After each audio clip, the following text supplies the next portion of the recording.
जय हिंद, नमस्कार। मैं अंबर जैदी स्वागत करती हूँ आप सबका एक बार फिर से हमारे आज के कार्यक्रम में। और आज हम बात करेंगे बांग्लादेश के जो इंटरिम एडवाइजर हैं, जिनकी चाइना विजिट रही और उस विजिट से 9 बताया जा रहा है कि 9 एमओयू साइन किए गए हैं। वो क्या-क्या एमओयूज़ हैं और उससे जो बांग्लादेश और चाइना के रिश्ते हैं, और या फिर यूँ कहें कि चाइना में जो बांग्लादेश का इन्फ्लुएंस है, जिसकी वजह से आज हम यूँ कहें कि बांग्लादेश में जो मौजूदा हालात हैं उनको भी काफ़ी हद तक ज़िम्मेदार ठहराया जा सकता है या वजूहात बताई जा सकती हैं।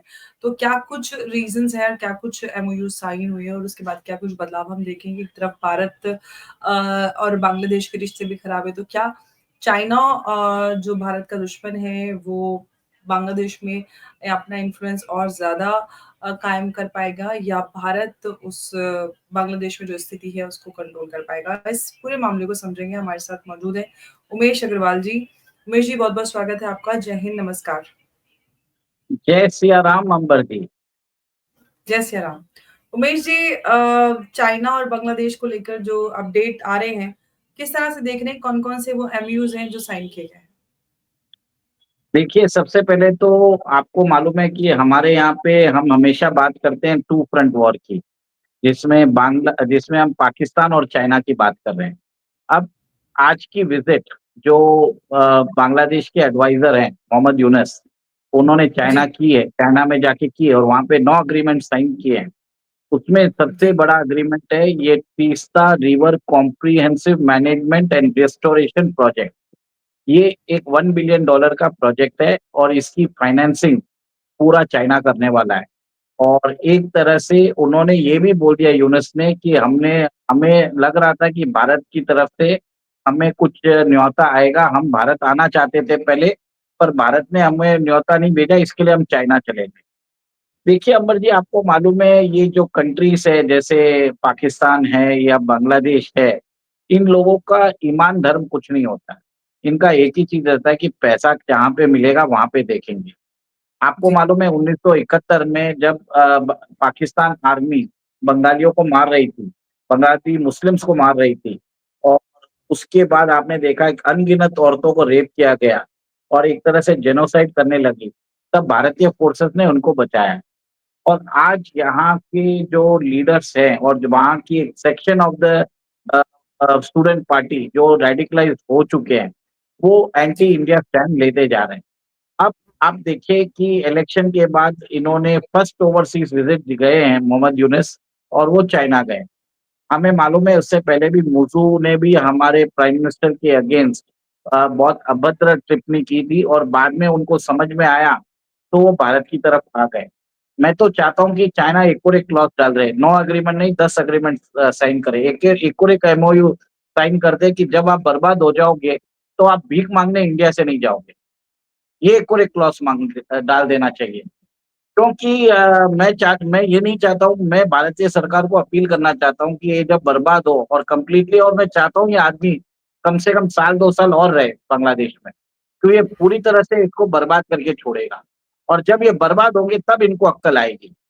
और आपको भी मालूम है कि चाइना जब कोई चीज़ देता है, वो डेथ ट्रैप डिप्लोमेसी होती है।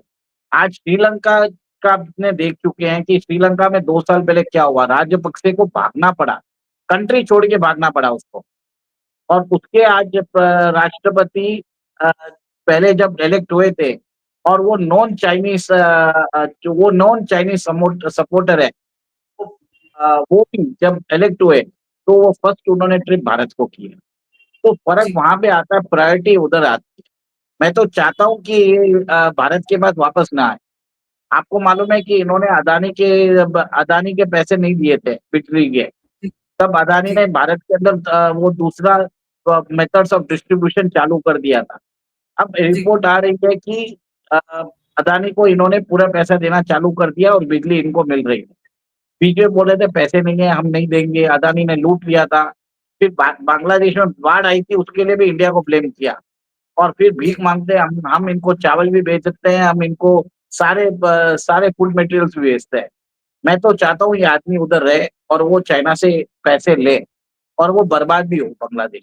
अब मुझे क्या है, एक तरह से इनके जो देश के ऊपर जो होता है कि पाकिस्तान के ऊपर जो जो हमेशा मुझे कोई भी तरस नहीं आता, अब मुझे बांग्लादेश या ईस्ट पाकिस्तान पे भी नहीं आता है।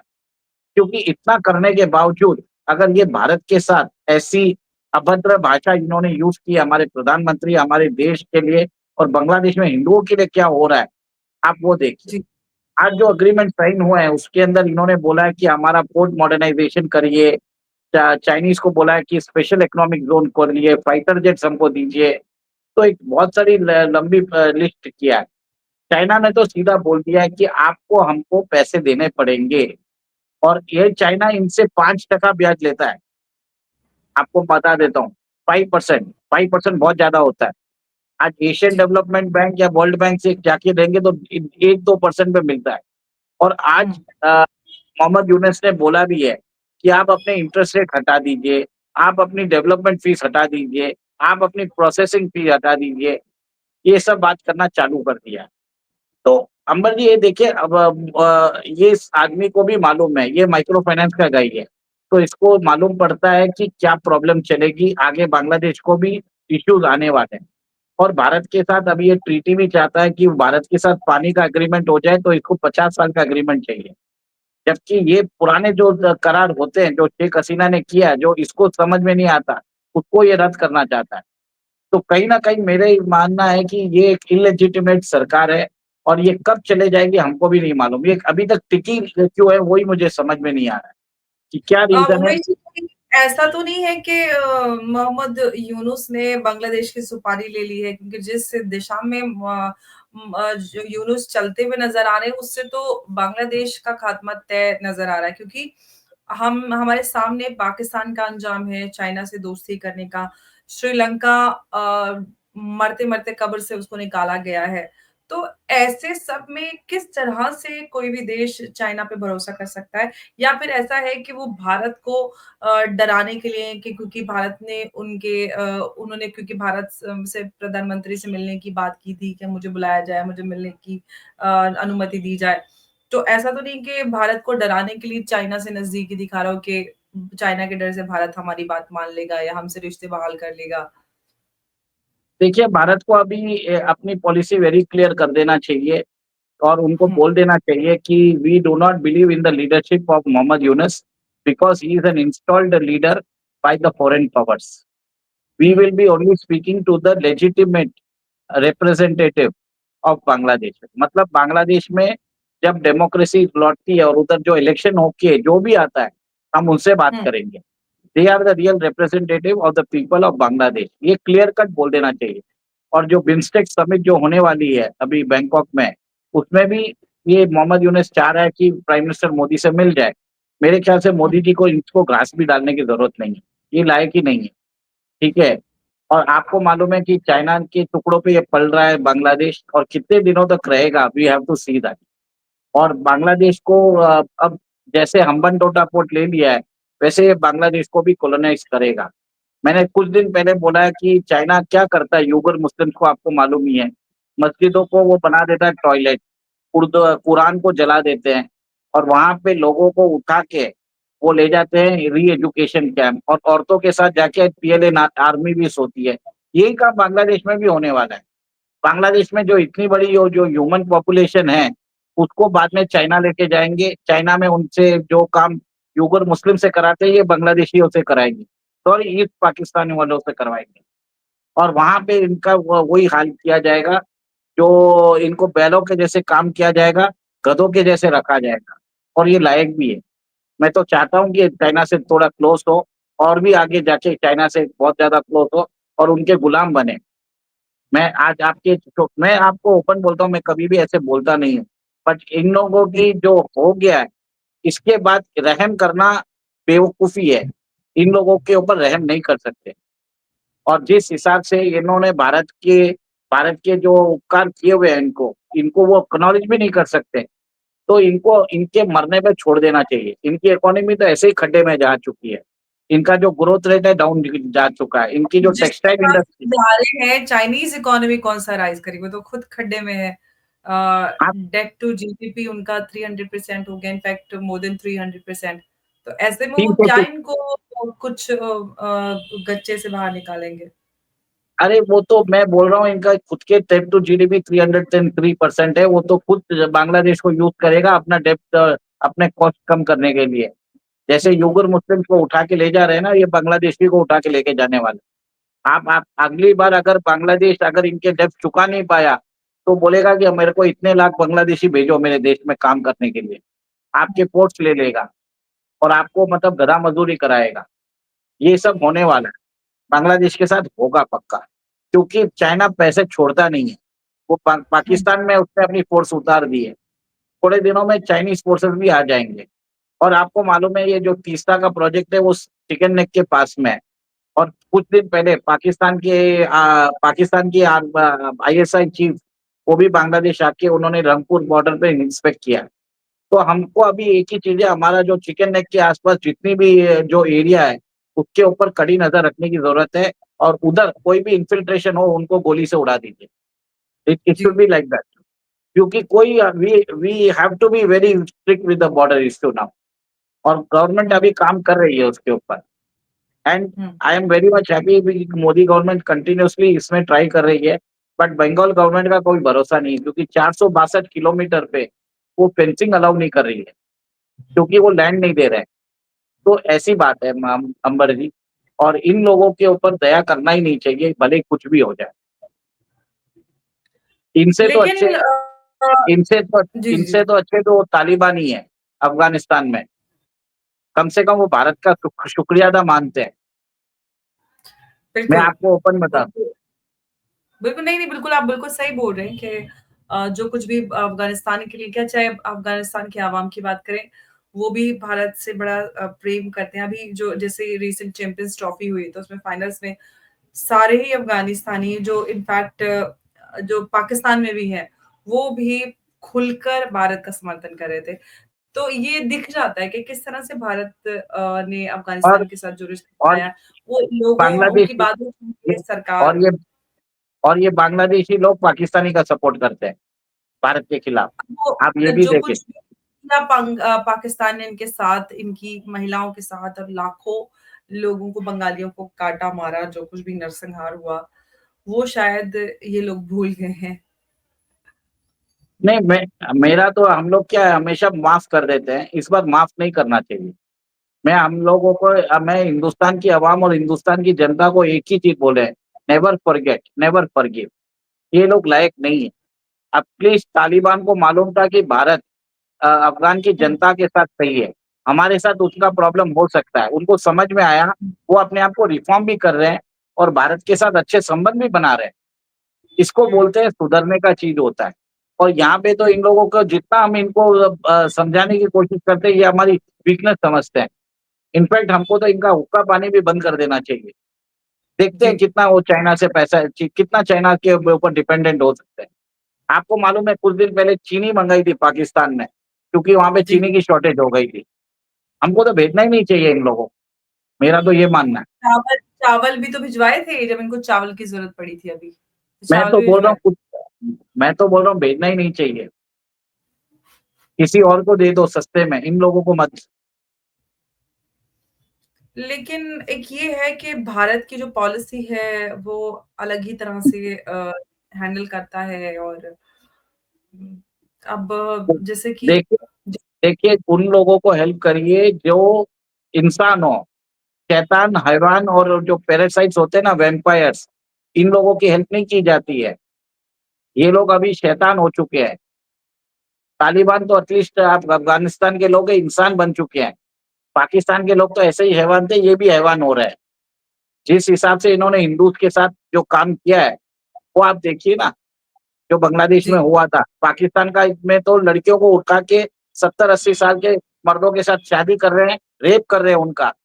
ये कौन सा बिल्कुल। इनका ईमान है? मेरे को तो ये नहीं समझ में आता, ये कौन सी, इनका कौन अभी सा उस ईमान है? पर जयशंकर प्रसाद जी ने बातें भी रखी हैं कि जो कुछ भी बांग्लादेश में सॉरी बांग्लादेशी तो सही, लेकिन पाकिस्तान में जो कुछ भी माइनॉरिटीज़ के साथ हो रहा है, उस पर हम बहुत क्लोज़ली नज़र रखे हुए हैं और उन्होंने बड़े सारे रीसेंट केसेस के बारे में जानकारी भी साझा की है। उसके बाद पाकिस्तान फॉरेन ऑफिस का काउंटर इस पे एक बयान भी आया है कि जो भारत में मुसलमानों के साथ ज़ुल्म हो रहा है उसको लेकर। और यूएस सीआईआरएफ की भी रिपोर्ट आई है रिसेंटली कि भारत में रिलीजियस फ्रीडम और ये सारा कुछ उस पर। देखिए हमारे एटलीस्ट हम अपने शो में बार-बार पाकिस्तान में जो हिंदू लड़कियों के साथ जो अत्याचार हो रहा है, मैं आपके शो हुँ, में बार-बार बोलता हूँ, 1-2 चैनल पे और बोलता हूँ। और आप भी जी, जो मियाँ मिट्ठू की बात है, आपने भी बार-बार अपने चैनल पे ये इन्फॉर्मेशन दी है। बट जो इतने सारे जो बाकी सनातनी चैनल है, जो हिंदूज़ की बात करते हैं, वो पाकिस्तानी की हिंदू लड़कियों के बारे में कभी भी बात नहीं करते। भारतीय सरकार बस नज़र तो रख रही है, पर कब बोलेगी अब मुझे नहीं मालूम। मियाँ मिट्ठू को इंटरनेशनल टेररिस्ट क्यों नहीं डिक्लेयर करते? डिमांड क्यों नहीं करते? आप बोलिए उसको डिक्लेयर करने के लिए स्ट्रॉन्गेस्ट टर्म्स में बोलना चाहिए, पिन पॉइंट करके बोलना चाहिए। हमारी चीज़ें होती नहीं है, उसके ऊपर झूठ फैला देते हैं और उधर जो हो रही है, उसको हम हाइलाइट नहीं करते। तो इसमें गलती तो हमारी है ना, हमारे जो जी, इकोसिस्टम की है। फॉरेन मैं तो बोलता हूँ फॉरेन मिनिस्टर ऑफिस की भी गलती है। अगर वो सिर्फ नज़र रखने के लिए बोला है क्या? ज़बान है उनके पास भी। बोलिए, क्यों नहीं बोलते हो भाई? आपको क्या तकलीफ है? उनको बैकफुट में करिए। पर वो बोलता हूँ ना जब तक वो प्रायोरिटी नहीं होती है तब तक फॉरेन ऑफिस जागता नहीं है। और हमारे यहाँ पे भी बाकी यूट्यूब चैनल जो हिंदुओं की इतनी बातें करते हैं, कभी भी वो पाकिस्तान में हिंदू लड़कियों की बात नहीं करते। ये एक बहुत बड़ी गलती है, मैं मानता हूँ कि ये जब पॉलिटिकल मुद्दा बनता है तब ये लोग उठाते हैं। ये पूरे हमारे देश की प्रॉब्लम है, हमें नैरेटिव बिल्डिंग नहीं आती और उसके विपरीत हम पाकिस्तान को देखें तो वो इस तरह के नैरेटिव बिल्डिंग करते हैं ना कि अब फॉर एग्जांपल कि भारत में मुसलमानों पे ज़ुल्म हो रहा है, तो वहाँ पे बच्चे-बच्चे की ज़ुबान पर ये है कि हाँ, भारत में बड़ा ज़ुल्म हो रहा है, भारत में ये हो रहा है, वो हो रहा है, वो हो रहा है। तो प ये एक नेचुरल सा उनका एक प्रोसेस है, एक सिस्टम ऐसा बना हुआ है कि वो नैरेटिव बिल्डिंग में बहुत तेज़ हैं। हम ना तो नैरेटिव बना पाते हैं और ना ही काउंटर नैरेटिव बना पाते हैं, तो मतलब हम लगे रहते हैं अपनी पेस पे। देखिए, विश्व गुरु तभी आप बन सकते हो जब आप हिंदूज़ की रक्षा की बात करोगे। जूस के ऊपर एक भी जूस के ऊपर प्रॉब्लम आता है तो एंटायर जूइश कम्युनिटी खड़ी हो जाती है। आज जो हॉलोकॉस्ट का जो वो विक्टिम्स है वो 80 साल हो गया, फिर भी जूस भूलते नहीं है। और वहां पे उन्होंने हॉलोकॉस्ट म्यूजियम बना के रखा है। और यहाँ पे हमारे लोग सिर्फ बातें बहुत ज्यादा करते हैं, हम विश्व गुरु बनेंगे, हम ऐसे बनेंगे, वैसे करेंगे, काम कुछ नहीं हो रहा है। एटलीस्ट आपके एनिमीज के अगेंस्ट बोलना तो चालू करिए। आप विश्व गुरु बनोगे, हमारी वेदों में ये लिखा हुआ है, हमारी संस्कृति में वो लिखा हुआ है। अरे इस पास में देखिए आपके पड़ोस में हिंदू लड़कियों को उठा के कन्वर्ट करा जा रहा है, मारा जा रहा है। वो जेनोसाइड होता है। उसके ऊपर पट्टी क्यों बांध के रखे हो? वो आपकी आंखें क्या फूट चुकी है? इतने बातें करते हैं ये लोग, जो बाकी मैं बात जहाँ पे गलती है वो बोलना चाहिए। मैं तो सीधा बोलता हूँ। मेरा मेरा हमेशा यही रहता है, मैं किसी को छोड़ता नहीं हूँ। मोदी जी क्यों अभी तक चुप क्यों हैं? भागवत जी चुप क्यों हैं? इतने बोलते हैं कि सन के 100 साल हो गए, क्या उनको दिखाई नहीं देता है? सब ये सब पॉलिटिकल मुद्दा बना के बोलने की बातें नहीं होती है। आपको अगर हिंदुस्तान में अगर आप हिंदुओं की बातें करते हैं, तो उन बच्चियों की हुँ। बात करिए। इसके लिए बहुत सारे लोग काम कर रहे हैं। एटलीस्ट उनको बुला के उनको प्लेटफ़ॉर्म तो दे सकते हैं।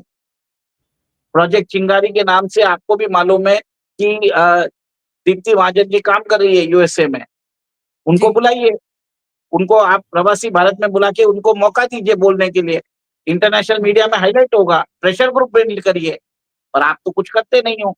आपको विश्व गुरु बनना है, आपको स्पिरिचुअल कैपिटल बनाना है, बट वहाँ आपके जो नेबरहुड में है, हिंदूज़ मर रहे हैं।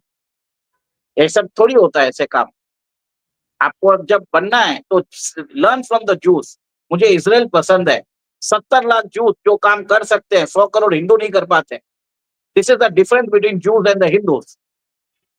मैं थोड़ा-सा आज स्ट्रांगली बोल रहा हूँ, पर बोलना ज़रूरी है। जी और पाकिस्तान में ना सिर्फ़ हिंदू बल्कि क्रिश्चियन और सिख या फिर आए दिन किसी भी बल्कि वो तो मुसलमान में जो और दूसरे फ़िरके हैं, उनके खिलाफ भी हिंसा होती रहती है। पाकिस्तानी देखिए, सेक्युलर वायलेंस पाकिस्तान और पाक हिंदुओं पाकिस्तान और की सिखों क्रिश्चियंस के पाकिस्तान की खिलाफ क्रिश्चियन कम्युनिटी पे जो ज़ुल्म और सितम हो रहा है, उसके खिलाफ डोनाल्ड ट्रम्प बोल चुके हैं। एब्सोल्युटली रिसेंटली उन्होंने बोला है। यस, डोनाल्ड ट्रम्प ने बात कर चुके हैं, हमारे प्रधानमंत्री कब बोलेंगे? और उन्होंने हमारे बोला भाग भी है कि उनको किन डेरोगेटरी नेम से पुकारा जाता है और उन्होंने हाँ, काफ़ी और हमारे खुलकर भागवत जी उन्होंने बातें रखी हैं कि चूड़ा बोला जाता है, डेरोगेटरी नेम्स और उनको ये सारी चीज़ें बोली यस, जाती हैं। और हमारे तो भागवत जी इसमें कब बोलेंगे? वो बोलते हैं कि हम हिंदूज़ के कस्टोडियन ऑफ हिंदूज़ हैं। तो लेकिन हिंदूज़ का एक बात ये है, रुकिए आप ज़रा उमेश जी यहाँ पे।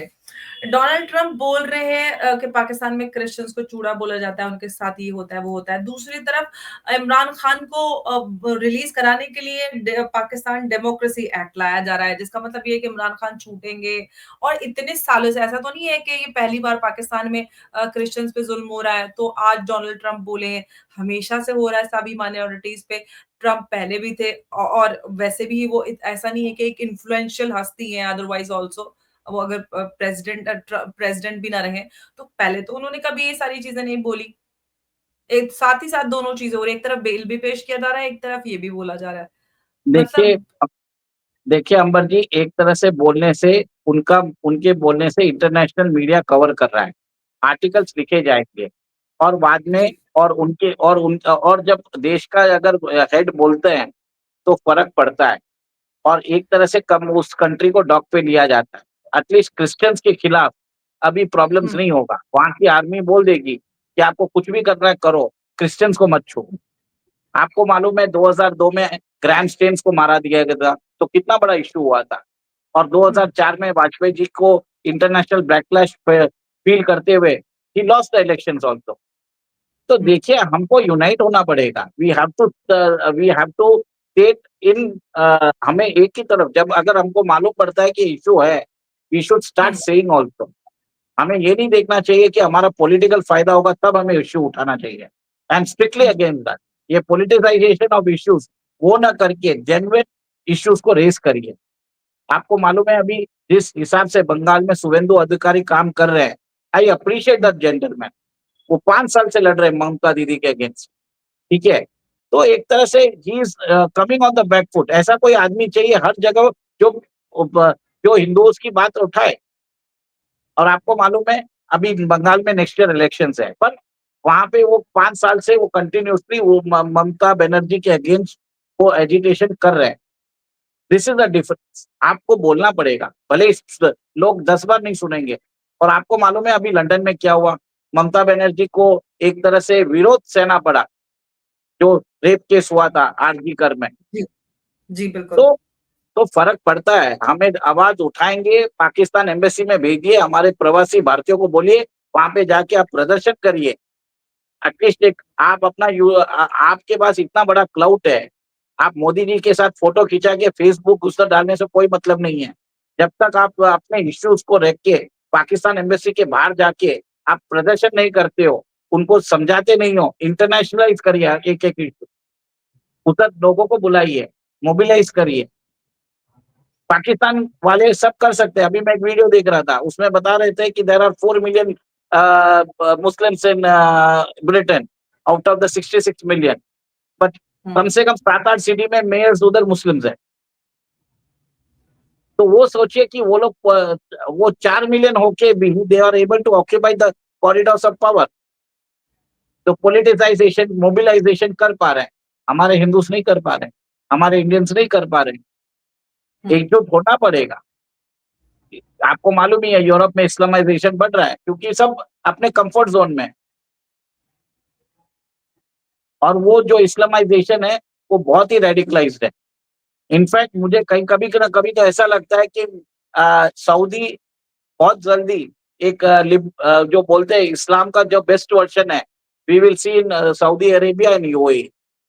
अब मुझे तो ये लग रहा है और बाकी जो हर जगह तो बोलते हैं ना कि ऑर्थोडॉक्स आइडियाज वो हुँ, सब ऑर्थोडॉक्स कंजर्वेटिव आइडियाज पेनिट्रेट हो रहे हैं वेस्ट में भी, भारत के सब कॉन्टिनेंट में भी। जी, तो ये बहुत बड़ा खतरा है। तो we have to see what is happening in the Middle East. और एक और एक चीज है कि मैं इसमें I would appreciate the vision of Mohammed bin Salman and Mohammed bin Zayed. जो उन्होंने जो वहाँ पे रिफॉर्म्स स्टार्ट किए हैं, दे अंडरस्टूड जी, कि economics is very much important. और आज आप देख रहे हैं कि यूएई कहाँ है, सऊदी अरेबिया कहाँ है, आपको डिफरेंस नज़र आ रहा है। और हमारे ये बिल्कुल। बांग्लादेश खड्डे में जा रहा है, वो सोमालिया ऑफ एशिया बनने वाला है। सोमालिया और प्लस रवांडा, भूखमरी, जी, आगजनी उधर एक तरह से आप देखेंगे कि सिचुएशन खराब होएगी और फिर बाद में इन बांग्लादेशियों को उठा के चाइना लेके जाएगा और उधर जाके मज़दूरी करवाएगा, क्योंकि चाइना में भी पॉपुलेशन कम होती जा रही है। और आपको बिल्कुल। मालूम है पीएलए आर्मी तो क्या कर रही है उइगर वुमेन के साथ, तो देख लीजिए। तो कब इन पाकिस्तानी और ईस्ट पाकिस्तानियों में जक्कल आएगी हमें नहीं मालूम। बट मैं एक चीज़ चाहता हूँ, भारतीय सरकार को अपील करता हूँ कि इनको अगर ये वापस आ भी जाए हमको हेल्प करने, तो इनको हेल्प नहीं करना चाहिए। बस मेरा यही बोलना है। जी, बिल्कुल। और लेकिन ऐसा तो नहीं होगा, भारत सरकार तो हेल्प करती है, सबकी तो हेल्प करेगी अगर ज़रूरत पड़ेगी, जैसे कि अभी भी की थी। अ, एनीवे अब देखते हैं कि क्या हालात बनते हैं पाकिस्तान और ईस्ट पाकिस्तान के। उमेश जी, बहुत-बहुत शुक्रिया आपका हमारे साथ आज की इस चर्चा में जुड़ने के लिए। नमस्कार, जय हिंद, जय भारत। जय सिया राम। जय श्री राम।